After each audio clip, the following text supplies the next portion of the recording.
I was standing in what used to be my kitchen, the kitchen where I'd made breakfast for my son every morning for 18 years, when I heard the words that would change everything. The late afternoon sunlight was streaming through the window above the sink, catching dust particles in the air and making them look like tiny stars. Everything seemed so normal, so ordinary, right up until the moment my world collapsed. "Mom, I need to tell you something," my son Derek said, shifting his weight from foot to foot, in that way he'd done since he was a little boy, when he had to admit he'd done something wrong. "Stephanie and I bought a house." I turned from the dishes I was washing, water still dripping from my hands, a smile already forming on my face. "Derek, that's wonderful. I'm so happy for you both. When do you move in? Do you need help packing?" He didn't smile back. That should have been my first clue. My son, who'd always had the brightest smile, who could light up a room just by walking into it, was looking at me with an expression I couldn't quite read. Uncomfortable, guilty, something else I didn't want to name. "The thing is," he continued, not meeting my eyes, "it's a 3-bedroom house, perfect for us and for when we start a family. We're really excited about it." "That sounds perfect," I said, drying my hands on the dish towel, still not understanding why he looked so serious. "I'm so proud of you. 28 years old and buying your first house. Your father would have been so proud too." At the mention of his father, Derek's jaw tightened. My husband Robert had passed away 4 years ago, a sudden heart attack that had left us both reeling. In the years since, Derek and I had grown closer, or so I'd thought. 2 people learning to navigate the world without the man who'd held us together. "Mom, sit down, please." Derek gestured to the kitchen table, the same table where we'd eaten thousands of meals together, where I'd helped him with homework, where we'd celebrated birthdays and holidays, where, just last week, he and his girlfriend Stephanie had sat while I made them dinner. I sat, a cold feeling beginning to form in my stomach.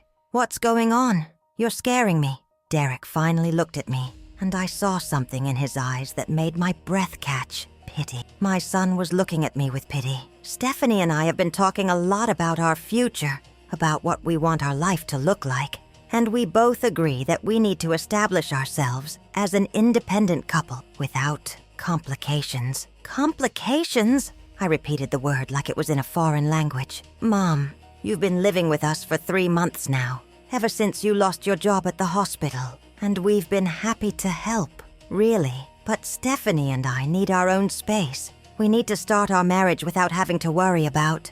He stopped himself, choosing his words carefully. "Without having additional responsibilities." The words hit me like physical blows. Living with them, lost my job, additional responsibilities. I tried to make sense of what he was saying, tried to find the logic in it. "Derek, I'm not living with you. This is my house, the house your father and I bought 30 years ago. The house we raised you in. You and Stephanie have been staying here with me since your apartment lease ended 2 months ago. Remember, you asked if you could stay here temporarily while you looked for a house to buy. I said yes because you're my son, and I love you." His face flushed red. "Right. Yes, I know. But the thing is, Stephanie and I have been covering most of the bills since we moved in. The mortgage, the utilities, the groceries. We've basically been supporting you." I felt like I'd been slapped. "Supporting me? Derek, there is no mortgage. Your father and I paid off this house 15 years ago. And I've been buying the groceries. I've been cooking for you every night. Doing your laundry, cleaning up after you. What bills are you talking about? The utilities have gone up with 3 people in the house. And Stephanie's been buying specialty groceries because you don't get the brands she likes. And there are other expenses. The point is, Mom, you're 62 years old and you don't have a job. You're essentially dependent on us now. And that's not fair to put on a young couple just starting out." I stared at my son, this man who looked so much like his father, but was saying words I never thought I'd hear. "Dependent on you? Derek, I'm not dependent on you. Yes, I lost my job when the hospital downsized, but I have savings. I have your father's life insurance. I have retirement accounts. I'm not some charity case." "But you're not working," he pressed. "And at your age, it's going to be hard to find another job. Stephanie and I have been talking about it, and we think it's not healthy for you to just be sitting around this big house with nothing to do. You need to think about your future, about downsizing, about making changes. The cold feeling in my stomach had spread to my entire body. So what are you saying exactly? That I should sell my house? The house where I raised you? Where every room has memories of your father? Where I plan to live for the rest of my life? Derek looked down at his hands. Stephanie and I think it would be good for you to start fresh, somewhere smaller, somewhere more manageable. This house is too big for one person anyway. And the truth is, Mom, you've been kind of a burden lately. Always here when we come home. Always wanting to cook for us or talk to us. We can't even have privacy in our own... He stopped himself. We just need space. And we think you need to figure out your own life instead of making us your whole world. Burden. The word echoed in my head, drowning out everything else. My son thought I was a burden. This child I'd carried for 9 months. Endured 23 hours of labor to bring into the world. Nursed through countless illnesses. Supported through every failure and celebrated through every success. This boy I'd worked 2 jobs to send to college so he wouldn't have debt. This man I'd held while he cried at his father's funeral. He thought I was a burden. When are you moving out? I heard myself ask, my voice sounding distant and strange. Next weekend. The closing is on Friday. We'll be out by Sunday. He stood up, looking relieved that the conversation was almost over. And Mom, I really think you should consider what I said.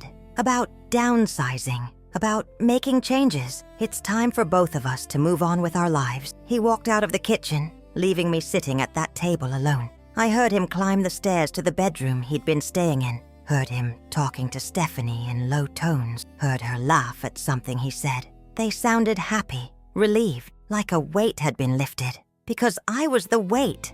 I was the burden they were so eager to shed. I sat at that table as the sun set, as the kitchen grew dark around me, as the house settled into silence. I didn't turn on any lights. I just sat there, trying to understand how I'd gone from being someone's mother to being someone's burden. My mind drifted back to the beginning, to when everything was different, to when I was 25 years old and meeting Robert at a hospital fundraiser. I'd been a young nurse, full of dreams and ambition. He'd been a pharmaceutical sales rep with a bright smile and easy charm. We'd talked all night, and by the end of the evening I knew I'd met the person I wanted to spend my life with. We'd gotten married a year later in a small ceremony at the courthouse because we couldn't afford anything elaborate. We'd been saving for a house, for a future, for the family we both wanted. I remembered standing in Robert's arms in our tiny apartment, him spinning me around in the cramped living room, both of us laughing at how poor we were, but how rich we felt. We'd bought this house when I was 28, 3 months before Derek was born. It had been a fixer-upper in a good neighborhood, something we could barely afford even with both our incomes. Robert had worked nights and weekends renovating it while I'd been pregnant, nesting, painting the nursery, a soft yellow because we'd wanted to be surprised by the baby's gender. The day Derek was born was the happiest day of my life. I'd held this tiny, perfect human and felt a love so overwhelming it had brought me to tears. Robert had sat beside my hospital bed, his finger held in Derek's tiny fist, looking at me with such joy and pride that I'd felt like the luckiest woman in the world. "We made this," he'd whispered. "We made him. Can you believe it?" I'd believed it then. I'd believed in the family we were building, the life we were creating, the love that would sustain us through anything.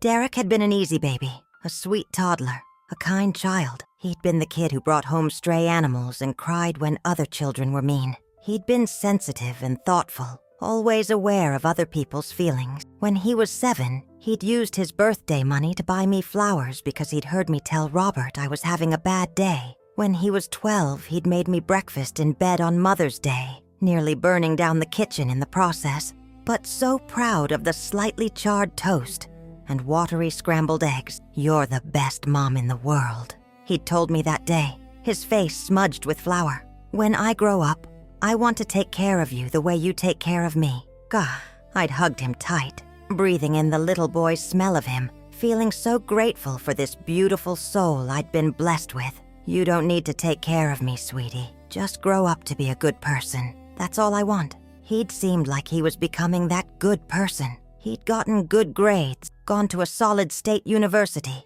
graduated with a degree in business. He'd been working at a marketing firm for 5 years now, slowly climbing the corporate ladder. He'd met Stephanie 2 years ago at a work conference, and they'd been dating seriously for the past year. I'd tried to like Stephanie. I really had. She was beautiful in a carefully maintained way, with long blonde hair that was always perfectly styled and an extensive wardrobe of designer clothes that seemed impractical for everyday life. She worked in social media marketing, something I didn't entirely understand, but that seemed to involve taking a lot of photos and being constantly on her phone. The first time Derek brought her to the house for dinner, she'd walked through every room with a critical eye, commenting on the dated decor, the old-fashioned furniture, the lack of modern updates. "This place has so much potential," she'd said, in a tone that made it clear she thought it was currently wasting that potential. "You could really do something with it if you gutted the kitchen and knocked down some wall." I'd smiled and nodded,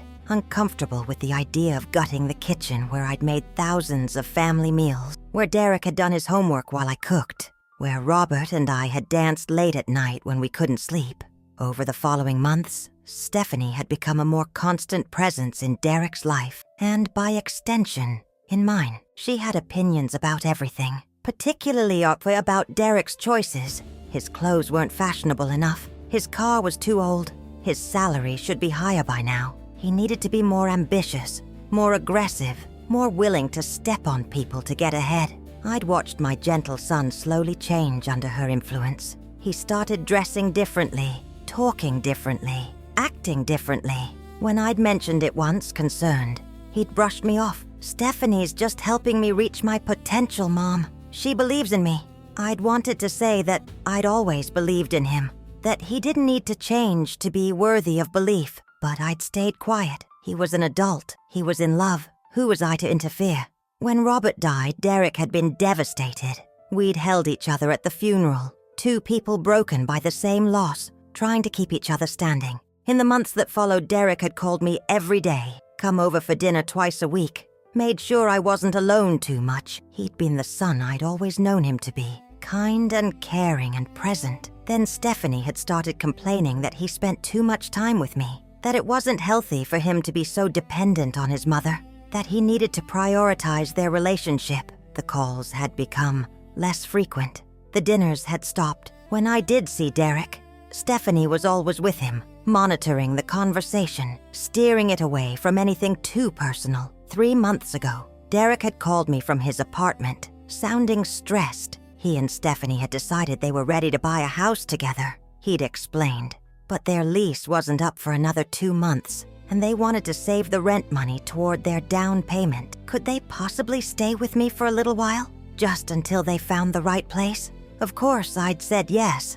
I'd been thrilled, actually. The house had been so empty since Robert died, so quiet and lonely. Having Derek there felt like getting back a piece of what I'd lost. Having him and Stephanie there was less ideal, but I'd figured I could manage for a couple of months.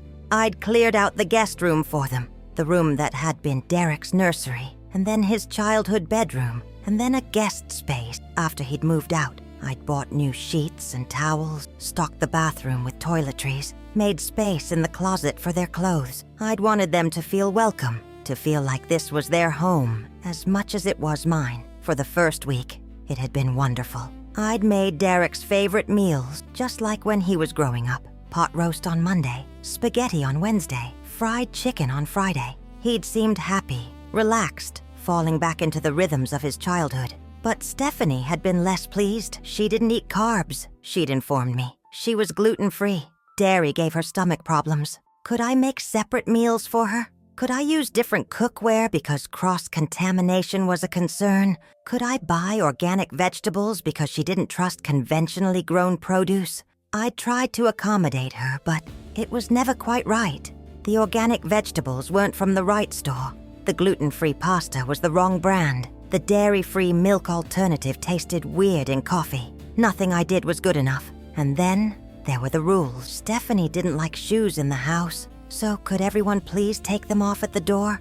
Even though this was my house and I'd been wearing shoes inside for 30 years, Stephanie needed complete silence after 9 p.m. because she had trouble sleeping, even though Derek and I had always stayed up late talking, something we'd both enjoyed. Stephanie needed the main bathroom for her extensive beauty routine every morning from 6 to 7:30, so could I please use the half bath downstairs? Even though the main bathroom had been mine for 3 decades, little by little, I'd felt like a guest in my own home, like I was the one imposing instead of the one being imposed upon.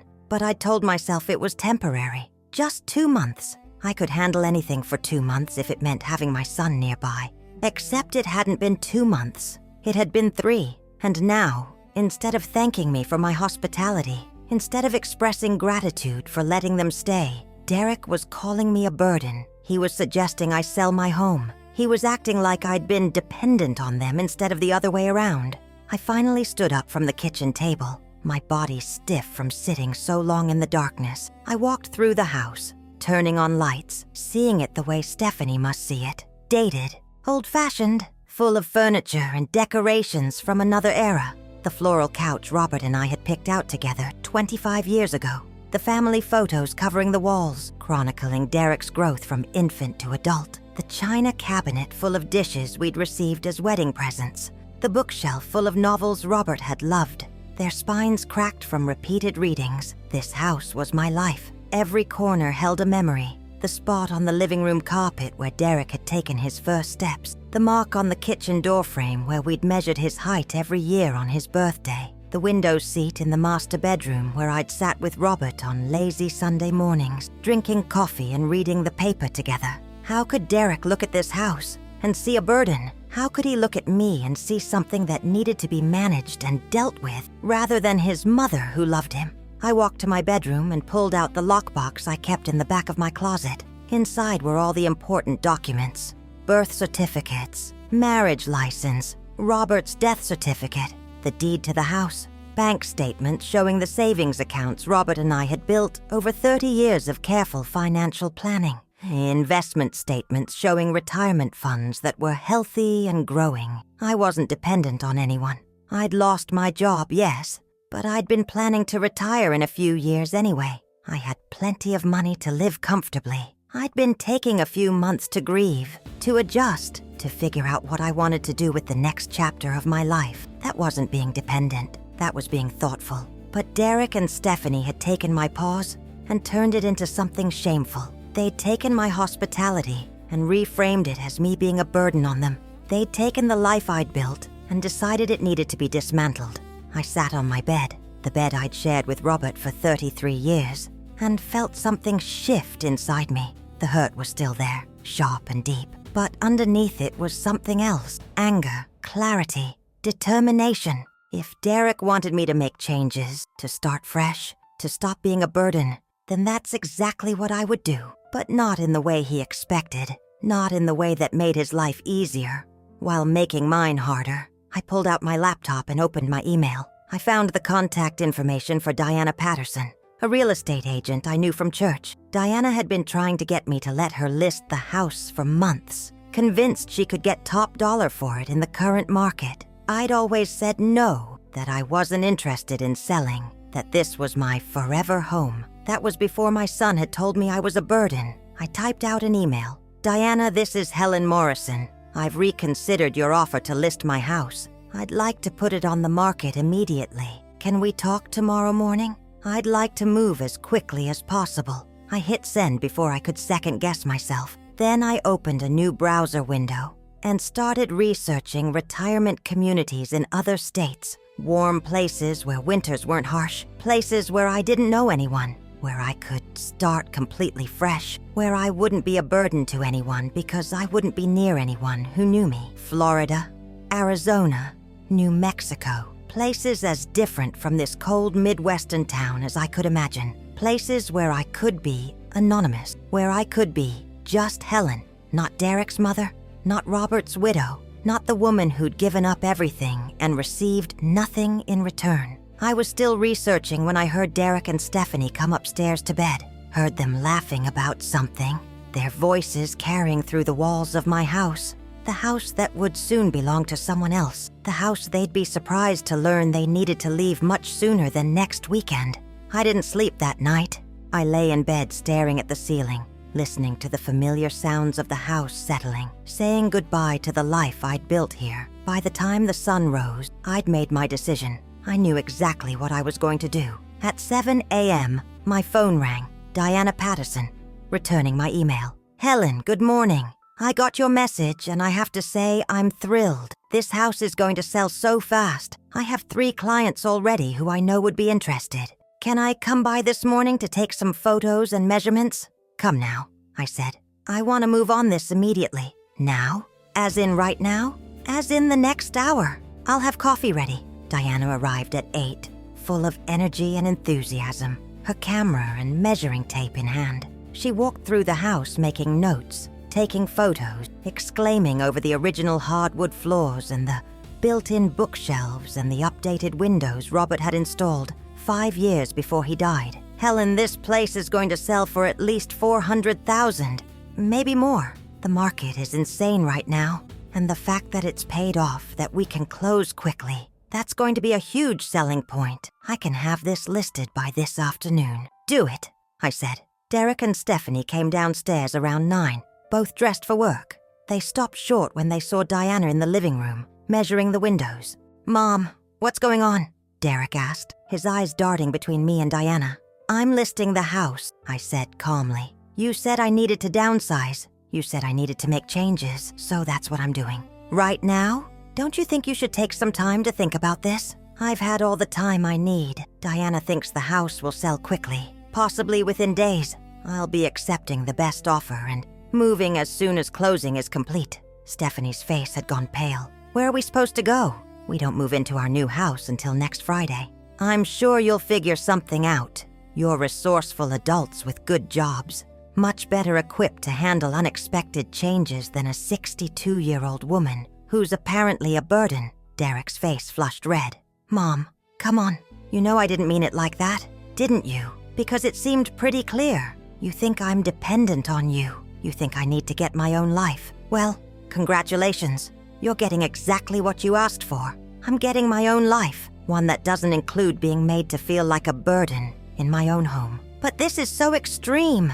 Can't we just talk about this? We did talk about it. Yesterday, you told me how you felt. Now I'm showing you how I feel. Diana, how soon can you have the listing live? I can have it on the MLS by 2 p.m. today, Diana said, looking between the 3 of us with obvious discomfort. Perfect. Do it. Stephanie grabbed Derek's arm. Derek, do something. We can't move all our stuff twice in 1 week. And what about the furniture we were planning to take? What about what furniture were you planning to take? I interrupted, my voice sharp. Stephanie had the grace to look embarrassed. Just some pieces that we thought you might not need anymore, since you're downsizing. The dining room table, the china cabinet, some of the bedroom furniture. I felt my anger crystallize into something cold and hard. That's my furniture, from my home. Furniture your son, I looked at Derek, grew up with. Furniture his father and I bought together. And you were planning to just take it? Without even asking? We thought since you were probably going to get rid of it anyway, Stephanie started. Get out, I said quietly. What? Derek looked shocked. Get out of my house. Both of you. Today. Now. Go to work. And when you come home, I want you to pack your things and leave. You can stay in a hotel until your new house is ready. Or maybe Stephanie's parents can take you in, since they're apparently not burdens worth avoiding. Mom, you're being ridiculous. I'm being clear. You wanted independence. You wanted space. You wanted to not have additional responsibilities. Well, here's your chance. You're no longer responsible for the burden that is your mother. You're free. Congratulations. You can't just kick us out. Actually, I can. This is my house. You're guests who've overstayed your welcome. And I'm done being grateful that you've been here, supporting me, when the reality is, I've been housing you rent-free for 3 months, while you saved money for your down payment. The truth of it hung in the air between us. Derek couldn't deny it because it was fact. They'd been living in my house, eating my food, using my utilities, paying nothing except maybe buying some specialty groceries that only Stephanie ate. And they'd convinced themselves, or maybe just him, that they were the ones doing me a favor. "I need you both to leave," I said, more gently this time. "I need space to figure out my next steps without feeling like I'm being judged or managed in my own home. Can you understand that?" Derek's eyes filled with tears. For a moment, he looked like the little boy who used to run to me when he was hurt. "Mom, I'm sorry. I didn't mean to make you feel like a burden. I was just trying to. Stephanie said we thought." "It doesn't matter what you thought. What matters is what you said. And what you said hurt me more than I can express. So right now, I need you to respect my wishes and give me the space you claimed you needed. Can you do that?" He nodded slowly, wiping at his eyes. Stephanie pulled at his arm, her face tight with anger. "Come on, Derek. Let's go to work. We'll figure this out."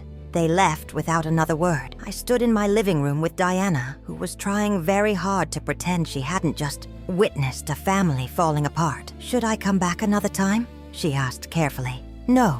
Let's finish the listing. I want this house sold as quickly as possible." By 2 p.m., the listing was live. By 4 p.m., Diana called me with 3 showing requests for that evening. By 8 p.m., I had 2 offers in hand, both over asking price. By the next morning, I had 5 offers, including one that was all cash with a 10-day closing. I accepted the cash offer, signed the paperwork, set the closing date for 9 days away. Derek and Stephanie had moved out that first night. Just as I'd asked, they'd taken their clothes and personal items, leaving behind the furniture they'd apparently been planning to claim as their own. Derek had sent me a long text message that I'd only skimmed. More apologies, more explanation, more words that didn't change anything. I didn't respond.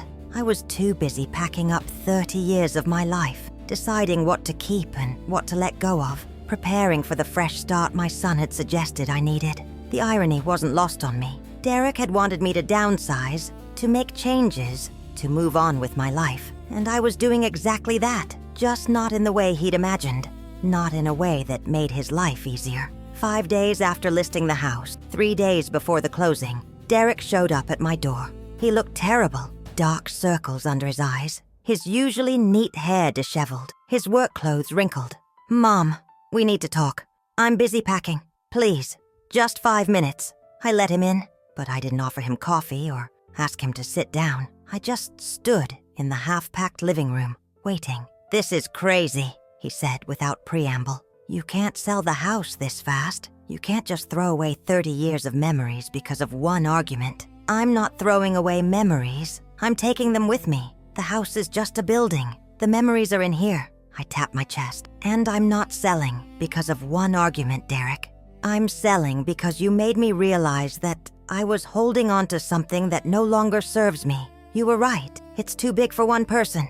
It's time for me to start fresh. But where are you going to go?" "I found a beautiful retirement community in Arizona, independent living, but with services available if I need them. A pool, activity centers, people my own age who are also starting new chapters. I already put a deposit down on a unit. Arizona. Mom, that's across the country." "Exactly. No one there knows me as Robert's wife or your mother. I can just be Helen. I can figure out who I am now, at 62, without the past constantly pulling at me." "But what about me? What about our relationship?" I looked at my son, this man I'd loved more than my own life, and felt a sadness so deep it was almost peaceful. "What relationship, Derek? The one where you call me a burden? The one where your girlfriend decides which furniture from my house she wants to take? The one where you think you've been supporting me instead of recognizing that I've been supporting you?"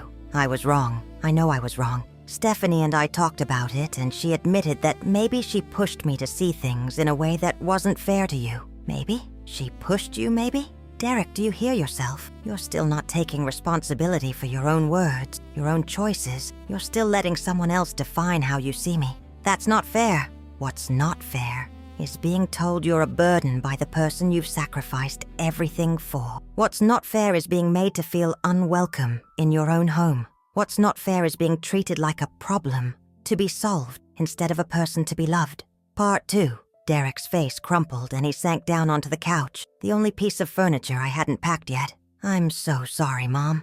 I'm so sorry. I don't know what I was thinking." Stephanie was in my ear constantly about how we needed our own space, about how it wasn't healthy for me to be so close to you. about how you were holding me back from being a real adult. And I listened to her instead of listening to myself. Instead of remembering everything you've done for me, I sat down next to him, not touching, but close enough that I could see the tears streaming down his face. Derek, I need you to understand something. When your father died, I had to figure out who I was without him. We'd been together since I was 25. I'd been Robert's wife for longer than I'd been just Helen, and losing him felt like losing myself. But I did the work. I went to grief counseling. I spent time alone. I figured out how to be a whole person on my own. I paused, making sure he was listening. You're 28 years old, and you've never done that work. You've gone from living with me to living with Stephanie, and she's telling you who to be just like I used to when you were a child. Except I was teaching you values and how to be a good person. She's teaching you to see love as a burden and family as an obligation. She's not that bad, he said weakly. Isn't she? Derek, in the 3 months you've lived here, has she once helped with the dishes? Has she once cleaned up after herself? Has she once thanked me for anything? Or has she just criticized everything from my cooking to my decor to my very existence in my own home? He was quiet, which was answer enough. I'm not saying Stephanie is evil, I continued. I'm saying she's young and self-centered, and she doesn't understand what it means to be part of a family. Maybe she'll grow into that understanding. Maybe she won't. But either way, you need to figure out who you are and what you value. Separate from what she tells you to value. And you think you need to move to Arizona to do that? No. I need to move to Arizona to do what I should have done when your father died. Start fresh. Build a life that's mine, not defined by being someone's wife or someone's mother. I've spent 62 years taking care of other people. It's time I take care of myself. But I need you, Derek whispered. No, you don't. You want me available when it's convenient. You want me to be the mom you remember from childhood when you need comfort or help. But you want me to disappear when I'm inconvenient or Stephanie doesn't want me around. That's not a relationship. That's me being a resource you use when needed. That's not true, isn't it? When was the last time you called me just to see how I was doing? When was the last time you asked about my life, my feelings, my plans? When was the last time you treated me like a person instead of just mom? He opened his mouth to answer and then closed it again. The silence stretched between us filled with the truth he couldn't deny. I love you, I said gently. I will always love you. But I can't keep sacrificing myself for someone who sees that sacrifice as a burden. I can't keep making myself small so you can feel big. I can't keep waiting for you to remember that I'm a person who deserves respect and kindness, not just someone who exists to serve you. Mom, please don't go. Please don't move across the country. What if something happens to you? What if you need help?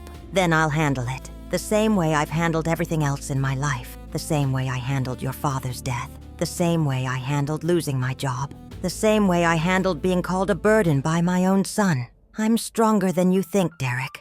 I'm stronger than I thought too, actually. I stood up, signaling that the conversation was over. The closing is in 3 days. I'm flying to Arizona the day after to finalize the purchase of my new home. I'll be moved in within 2 weeks. You have my phone number. You have my email. If you decide you want a real relationship with me, one based on mutual respect and genuine care, I'll be there. But I'm done being taken for granted. I'm done being treated like a burden. I deserve better than that. Derek stood too, looking lost. Can I help you pack? Can I do something?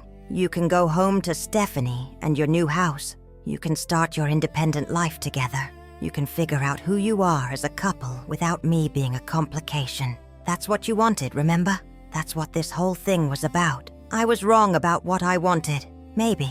Or maybe you were right, and you're just scared of change. Either way, this is happening. The house is sold. I'm moving, and you're going to have to live with the choices you made. He left a few minutes later, and I watched through the window as he sat in his car in my driveway for almost 20 minutes before finally driving away. Part of me wanted to run after him, to tell him it was okay, to forgive everything and go back to the way things were. But I couldn't, because the way things were had been slowly killing me, making me smaller and smaller, until I'd almost disappeared entirely. The closing happened exactly as planned.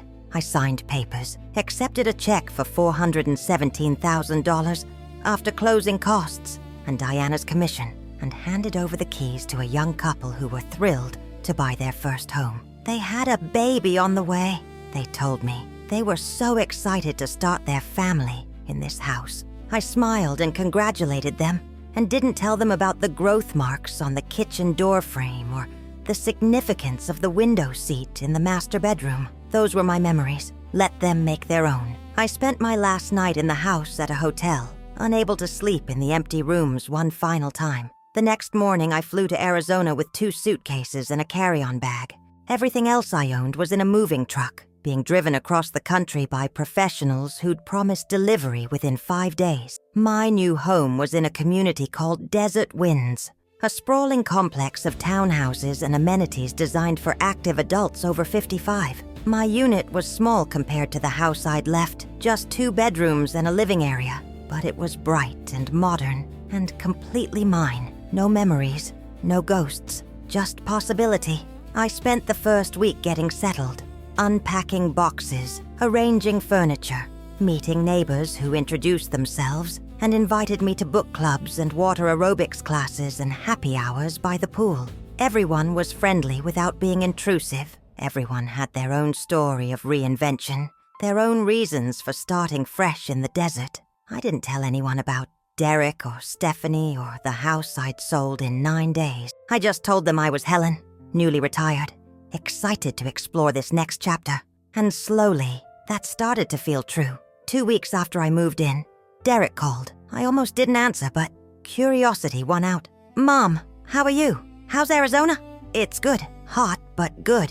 I joined a book club, and I've been taking photography classes at the community center." "That's great. That's really great." He sounded genuinely happy. "Listen, I wanted to tell you something. Stephanie and I have been having some problems." I stayed silent, waiting. "She's upset that I've been distracted, that I've been thinking about you and feeling guilty about what happened. She says I need to get over it, that you made your choice, and we should just move on. But I can't, Mom. I can't stop thinking about what I said to you, about how I made you feel. Derek, you don't need my permission to feel guilty, and you don't need me to absolve you. You said what you said. I made my choices based on that. Now you have to make your choices based on how you feel. Stephanie thinks I should cut contact with you for a while. She says you're being manipulative by moving away, that you're trying to make me feel bad." I laughed, a real laugh, the first in weeks. "Derek, I didn't move away to make you feel anything.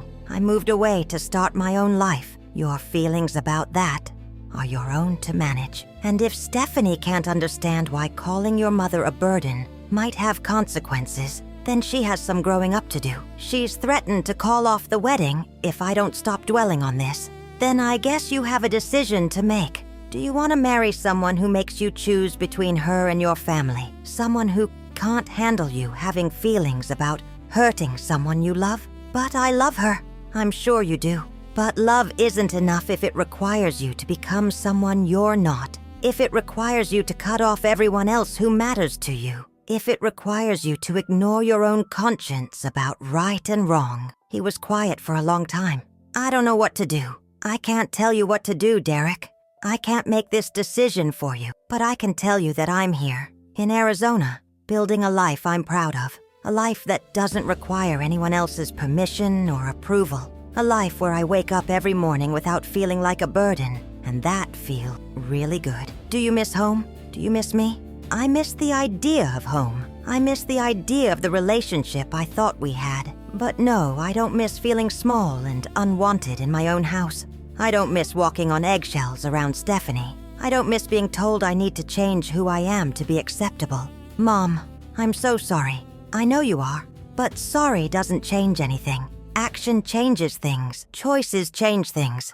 If you're really sorry, then you need to figure out what kind of person you want to be and what kind of life you want to live. And then you need to make choices that align with that, regardless of what Stephanie or anyone else wants. We talked for a few more minutes before hanging up. I felt sad for my son, caught between what he'd been taught to value and what someone else was telling him to value. But I also felt clear that I couldn't save him from that struggle. He had to figure it out himself. 3 weeks later, I got a text from Derek. Stephanie and I broke up.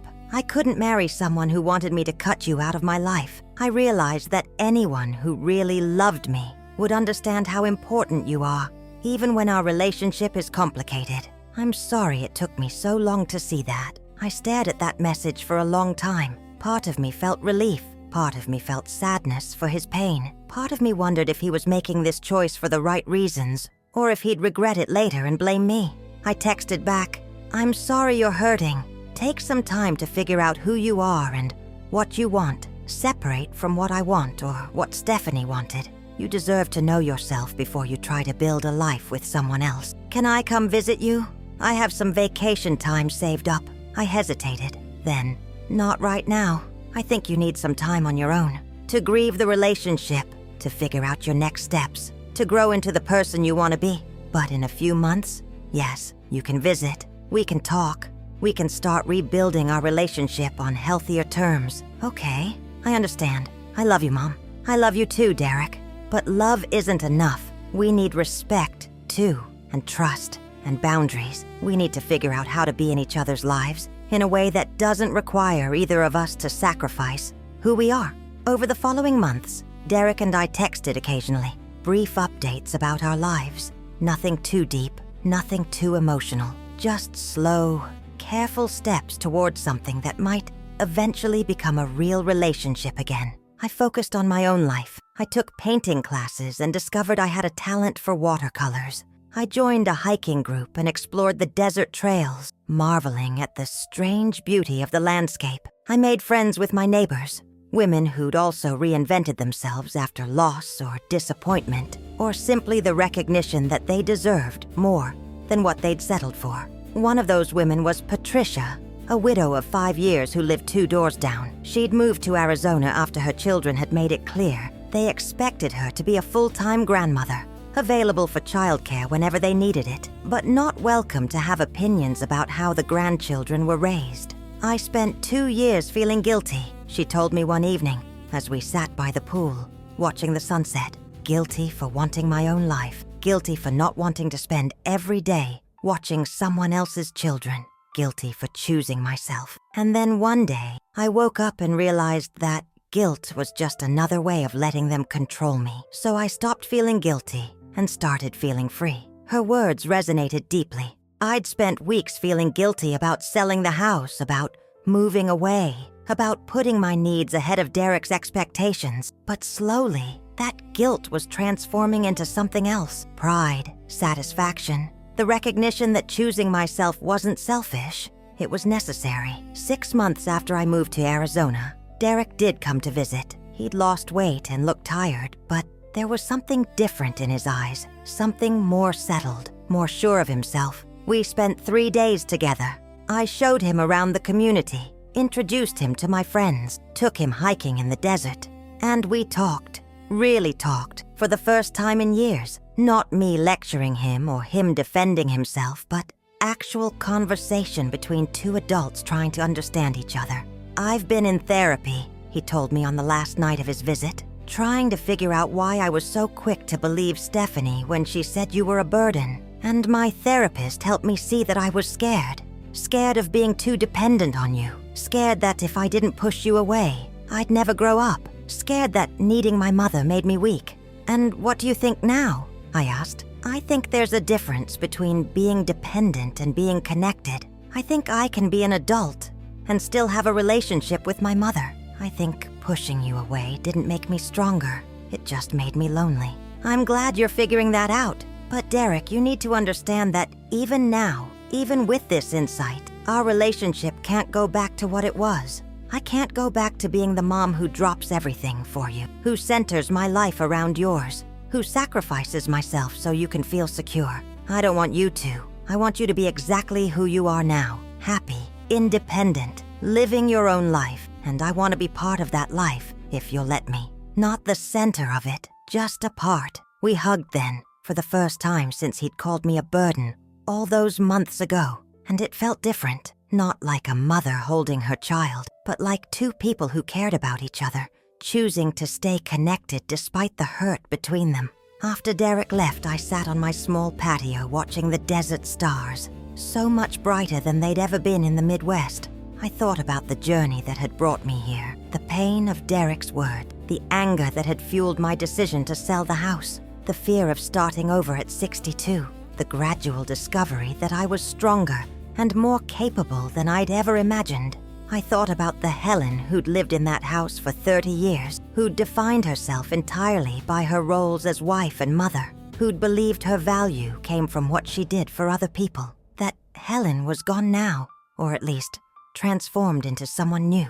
This Helen knew her worth wasn't dependent on being needed. This Helen had friends and hobbies, and a life that belonged only to her. This Helen could love her son without requiring him to be the center of her universe. This Helen was whole, all on her own. A year after selling the house, I got an unexpected call from Stephanie. I almost didn't answer. Couldn't imagine what she'd have to say to me. But curiosity won out. "Helen, this is Stephanie. I know this is probably the last call you expected, but I wanted to talk to you." "I'm listening," I said carefully. "Derek and I have been talking, just as friends, nothing romantic. And he's told me about his therapy and what he's learned about himself. And it made me think about my own patterns, about how I treat people." She paused. "I owe you an apology, a real one, for how I treated you when Derek and I were together, for the things I said to him about you, for convincing him you were a burden, when really I was just threatened by how close you two were." I didn't respond immediately, letting her words settle. "I was jealous," she continued, "of your relationship with him, of how much he loved you. I wanted to be the most important person in his life, and I saw you as competition instead of as someone who could love him too, in a different way. That was immature and wrong, and I'm sorry." "I appreciate you saying that," I said finally. "It takes courage to admit when you've been wrong. I'm working on being less of a person who needs to be the center of everything, and part of that work is making amends for the damage I did. I know I can't undo what happened, but I wanted you to know that I see it clearly now, and I'm sorry." After we hung up, I sat with that conversation for a while. Stephanie's apology didn't change the past. It didn't erase the hurt or undo the consequences of her actions, but it was something. An acknowledgement, a taking of responsibility. I texted Derek. "Stephanie called. She apologized. I think she's growing up." His response came quickly. "She is. We both are.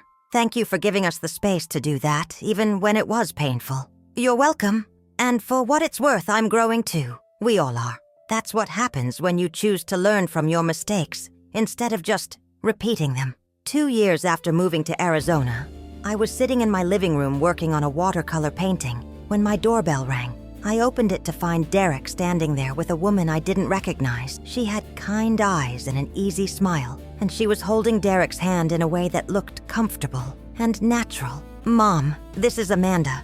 We've been dating for about 6 months, and I wanted you to meet her." I invited them in, made coffee, and spent the afternoon getting to know this woman my son cared about. Amanda was a teacher, thoughtful and genuine, with a self-deprecating sense of humor that made me laugh. She asked me questions about my life, my painting, my friends here in Arizona. She seemed genuinely interested, not just making polite conversation. At one point, Derek excused himself to use the bathroom, leaving Amanda and me alone. "He talks about you a lot," she said, "about what happened between you, about what he learned from it. I just want you to know that I think what you did was brave, setting boundaries, choosing yourself. A lot of mothers wouldn't have had the strength to do that." "Thank you," I said, surprised by her directness. "That means more than you know. Derek's a good man, but he needed to learn that loving someone doesn't mean making yourself small for them. I think you taught him that. And I'm grateful, because it means I get to be with the real Derek, the one who knows how to be in a relationship without losing himself." When they left later that evening, Derek hugged me tight. "I really like her, Mom. I think she might be the one." "I like her too. She seems wonderful. And more importantly, she seems to bring out something good in you." "She does. And Mom, thank you for everything, for loving me enough to let me go, teaching me that real love includes respect and boundaries, for showing me what it looks like to choose yourself." After they left, I stood on my patio watching another Arizona sunset, feeling a sense of peace I'd never experienced before. My life looked nothing like I'd imagined it would 2 years ago. I lived in a different state, in a smaller home, without the husband who'd been my partner for 33 years, or the constant presence of the son I'd raised. But I was happy. Genuinely, deeply happy in a way I'd never been before. Because this happiness wasn't dependent on anyone else. It wasn't conditional on being needed or wanted or appreciated. It was just mine, built from my own choices, my own strength, my own willingness to start over. 3 years after selling the house, Derek called with news. He and Amanda were getting married, and they wanted me involved in the planning, but only if I wanted to be. We're not expecting you to do anything, Mom. We're not expecting money or help or sacrifices. We just want you to be there, to celebrate with us, to be part of our joy, but only if that feels good to you. We'll understand if it's too much, if you'd rather just show up on the day. I smiled at how carefully he was navigating this, how aware he was of boundaries and expectations. I'd love to help with the planning, as long as we're clear that it's your wedding, your choices, and I'm just a guest who happens to have opinions if you want them. Deal. Actually, Amanda was hoping you might do a watercolor painting for the wedding, something we could use in the invitations or display at the reception. She loves your work. I ended up painting a desert landscape inspired by the hiking trails I'd grown to love. Amanda used it on the invitation and had prints made for the reception tables. Derek told me it was his favorite part of the wedding decor. The wedding itself was beautiful and simple, held in a garden with close friends and family. I met Amanda's parents, warm people who welcomed Derek with genuine affection. I watched my son marry a woman who looked at him with love and respect, who'd chosen him not because he made himself small for her, but because they brought out the best in each other. During his speech at the reception, Derek mentioned me. My mom taught me the most important lesson of my life. She taught me that love without respect is just obligation, that sacrifice without appreciation is just exploitation, that being needed isn't the same as being valued. She taught me by example what it means to choose yourself, even when it's hard, even when people don't understand.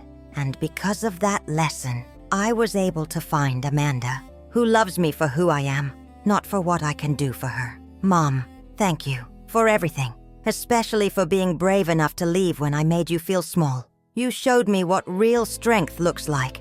I cried during that speech, but they were good tears, healing tears, tears that acknowledged the pain we'd gone through and the growth that had come from it. After the wedding, I flew back to Arizona feeling content. My relationship with Derek was better than it had ever been, precisely because we'd broken it and rebuilt it on healthier terms. We talked regularly but not constantly. We visited occasionally but respected each other's independence. We loved each other without needing to be the center of each other's world. 5 years after selling the house, I was 77 years old and still living independently in desert winds. I'd taken up pottery in addition to painting. I'd traveled to places I'd always wanted to see but had never prioritized when I was taking care of everyone else. I'd published a small book of my watercolors with accompanying essays about reinvention after loss. Derek and Amanda had 2 children by then, a boy and a girl. They visited me twice a year and I visited them once a year. I was Grandma Helen, not the primary caregiver or the babysitter or the person they called when they needed help. I was just Grandma, present and loving, but not consumed by the role. One evening, Derek called me with a question. Mom, Amanda and I were talking. We have this friend, a single mom, whose parents have been putting a lot of pressure on her. They want her to make certain choices about her life, and she's struggling with how much to let them influence her decisions. I was telling her about what happened with us, about how you moved away, and it was the best thing that could have happened to both of us. And she asked if maybe she could talk to you, get your perspective. I smiled. Of course she can. Give her my number.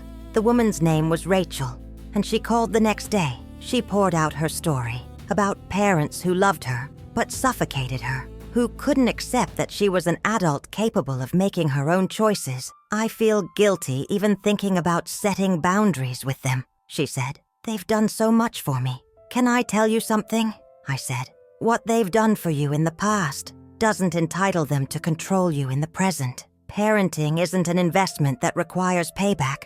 It's a gift given freely. And if your parents are treating your independence as a betrayal, that's about their issues, not your obligations. We talked for over an hour. I told her my story, about being called a burden, about selling the house in 9 days, about moving across the country, about the pain and the growth and the eventual healing, about learning that choosing yourself isn't selfish, it's necessary. Did you ever regret it? She asked. Moving away? Cutting yourself off? I didn't cut myself off. I just created space for both of us to grow. And no, I've never regretted it. Not once. Because that decision led to this life, and this life is better than anything I could have imagined. When I was living small in that big house, trying to be whatever everyone else needed me to be.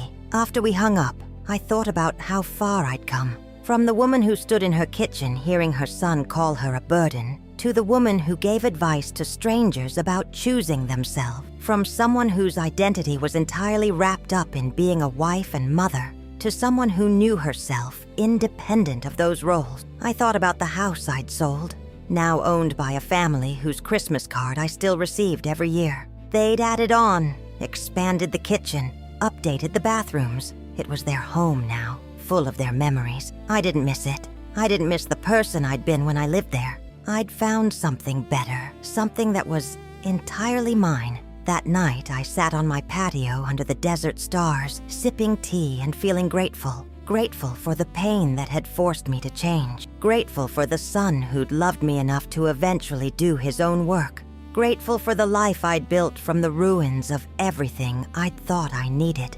I'd learned the hardest lesson of my life, but also the most valuable. That you teach people how to treat you. That accepting less than you deserve just encourages them to give you less. That sometimes the most loving thing you can do for someone is refuse to let them make you small. My son had told me I was a burden, and instead of accepting that definition, instead of making myself smaller to fit his limited vision, I'd chosen myself. I'd sold the house. I'd moved across the country. I'd built a life that proved I was never a burden at all. I was a person. A whole, complete person, worthy of respect and kindness and love that didn't require me to disappear. And that was the greatest gift I could have given myself, and eventually, the greatest gift I could have given my son. The example of a woman who knew her worth and refused to settle for less. Have you ever had to choose between keeping the peace and choosing yourself? Have you ever been called a burden by someone you sacrificed everything for? Sometimes the people we love most need to learn that love isn't enough without respect. Sometimes we need to walk away to teach them what we're really worth. What would you have done in my situation? Would you have stayed and tried to fix things? Or would you have had the courage to start over? Share your thoughts in the comments below. And if this story resonated with you, subscribe for more real stories about finding strength in the hardest moments and building lives worth living, even when it means letting go of everything you thought you needed. Remember, you are never a burden for existing, for having needs, for taking up space. Anyone who makes you feel that way doesn't deserve access to your life. Choose yourself. Always choose yourself, because you deserve a life built on respect, not just obligation.